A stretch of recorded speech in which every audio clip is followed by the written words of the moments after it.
Hello बच्चों, let's see the question. Question में हमें ये एसेंशियल रीजन का क्वेश्चन है। ठीक है जी। तो इसमें हमें दो स्टेटमेंट दी गई है, तो पहले तो हमें देखना है कि दोनों सही है गलत है, और फिर उसके बाद चेक करना है कि statement two is the correct explanation for statement one. तो अब देखो यहाँ पर स्टेटमेंट नंबर वन हमारी क्या है, ये है सेट ए है X such that X X belongs to R और एक्स की वैल्यू दो या दो से बड़ी। सेट बी है X such that X X belongs to R X चार से छोटा। ठीक है। तो अब हमें निकालना है, पहले ए डेल्टा बी निकाल लेते हैं।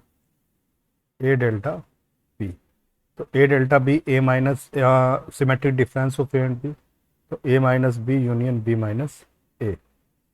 ठीक है ना। तो बेसिकली हम इसको ऐसे भी लिख सकते हैं या हम इसको ऐसे भी लिख सकते हैं, ए यूनियन बी में से मैं कौन सा हिस्सा हटा दूँ, ए इंटरसेक्शन बी वाला। ठीक है ना। मैं अगर वेन डायग्राम्स की हेल्प से समझाऊं,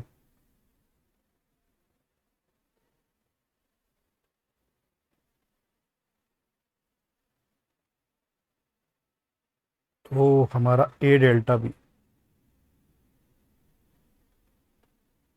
कौन सा हिस्सा होता है सर, हमारा ए डेल्टा बी ये वाला हिस्सा होता है।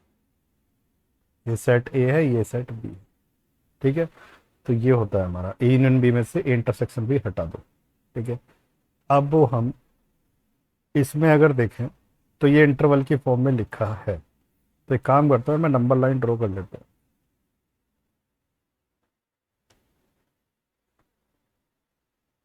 ठीक है। अब पहले मैं ए यूनियन बी निकालता हूँ। पहले देखो मैं इसको वाले को देखता हूँ, ये देखो दो या दो से बड़ा, ये दो, ये दो से बड़ा। ठीक है। उसके बाद दूसरे कलर का पेन लेते हैं, यहाँ पर लिख लेते हैं चार, यहाँ पर लिख लेते हैं चार। ठीक है। अब इसमें क्या है, चार या चार से छोटा, चार या चार से छोटा है। अब इसमें तुम एक चीज़ देखो कि इसमें पूरी लाइन आ रही है। अगर मैं ए यूनियन बी की बात करूँ, ए यूनियन बी कितना आ रहा है, माइनस इन्फानाइट से इन्फानाइट। और ए इंटरसेक्शन बी हमारा कितना आ रहा है सर, ये वाला कॉमन वाला, यानी कि ये आ रहा है हमारा दो से लेके चार। तो इसका मतलब ए डेल्टा बी आ गया हमारा, ए यूनियन बी में से इंटरसेक्शन बी घटा दो, यानी कि आर में से हटा दिया ये वाला हिस्सा। तो इसका मतलब ये तो ट्रू है। अब स्टेटमेंट टू में क्या लिखा था, for any two set A and B A delta B बराबर A minus B union B minus A, बिल्कुल सही बात है, और ये इसकी करेक्ट एक्सप्लेनेशन है। So answer for this question is option number A. I hope you understood the solution.